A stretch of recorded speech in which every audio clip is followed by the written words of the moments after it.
IPL 2026 mini নিলামের পর আমরা ভেবেছিলাম কেকেআর দলটাকে কত সুন্দর লাগছে দেখে। সব জায়গায় প্লেয়ারকে ফুলফিল করে নিয়েছে কলকাতা নাইট রাইডার্স। ব্যাটিং হোক, বোলিং হোক, তারপর মিডল অর্ডারে যে প্লেয়ারগুলো খেলবে সব কিছুই দেখে মনে হচ্ছিল কি ঠিকঠাক আছে।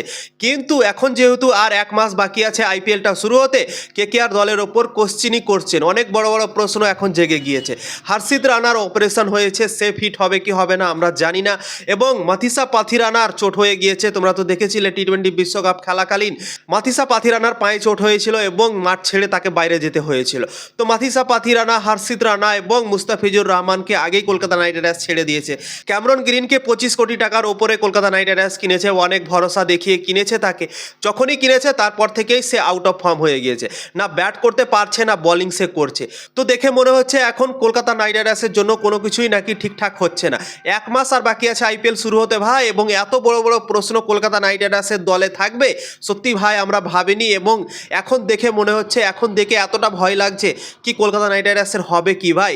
বোলিং তো মোটেই নেই, তোমরা দেখতে পাচ্ছ এখন কে কে আছে তোমাদেরকে বলে দিচ্ছি। একটা আছে আকাশদীপ, একটা হচ্ছে ভেবা বারোরা, একটা হচ্ছে কার্তিক তাগি এবং উমরান মালিক। এই চারটা মাত্র পেস বোলার আছে এবং বাকি কেউ নেই ভাই। তোমরা এখন পর্যন্ত ধরে নিতে পারো এই চারটা বোলারকে ছাড়া আর কোনো অপশন কলকাতা নাইট রাইডার্সের দলে দেখতে পাওয়া যাচ্ছে না। রিপ্লেসমেন্ট যে কলকাতা নাইট রাইডার্স নেবে সেখানেও কিন্তু খুব একটা ভালো বোলার নেই, ঠিক আছে। যে কোয়ালিটির বোলাররাকে কলকাতা নাইট রাইডার্স কিনেছিল, মুস্তাফিজুর রহমান, মাথিসা পাথিরানা, এই প্লেয়ারগুলো একটা কোয়ালিটি বোলার, ঠিক আছে। তো মুস্তাফিজুর রহমান তো খেলবে না এবং মাথিসা পাথিরানা যদি না খেলতে পারে তাহলে কেকেআর দলের জন্য কত বড় একটা ঝটকা হবে।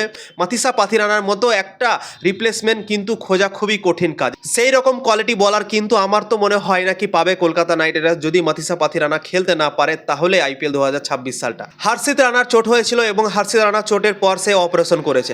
তো হর্ষিত রানারও কোনো গ্যারেন্টি নেই সে আইপিএল 2026 সালটা খেলতে পারবে কি পারবে না। তো এখন তোমরা ধরে রাখতে পারো মাত্র চারটা বোলারের অপশন কেকেআর দলে এখন আছে। একটা হচ্ছে ভেবা বারোরা, একটা হচ্ছে উমরান মালিক, একটা হচ্ছে আকাশদীপ এবং একটা হচ্ছে কার্তিক ত্যাগী। তো এই চারটা ফাস্ট বোলারই এখন কেকেআর দলের অপশন হয়ে আছে। তো এই চারটা বোলারে তো ভাই কেকেআর দল কিছুই করতে পারবে না। এই চারটা বোলারকে নিয়ে তো ভাই কলকাতা নাইট রাইডার্স টুর্নামেন্ট জিততে পারবে না। ম্যাচ জিতে নিতে পারে কিন্তু টুর্নামেন্ট তো জিতা ভাই অসম্ভব কাজ। তো কেকেআর দলকে বোলিং মজবুত করার জন্য ভাই মাথিসা পাথিরানাকে আমার মনে হয় ফিট হতেই হবে এবং হর্ষিত রানাকে ফিট হয়ে আসতে হবে ভাই, নাহলে কিন্তু সমস্যা কেকেআর দলের জন্য। এবং ক্যামেরন গ্রিনকে তোমরা বললাম অনেক আশা নিয়ে নিয়েছে 25 কোটি টাকার ওপরে, এবং ক্যামেরন গ্রিন খুবই বাজে ফর্মে আছে এখন।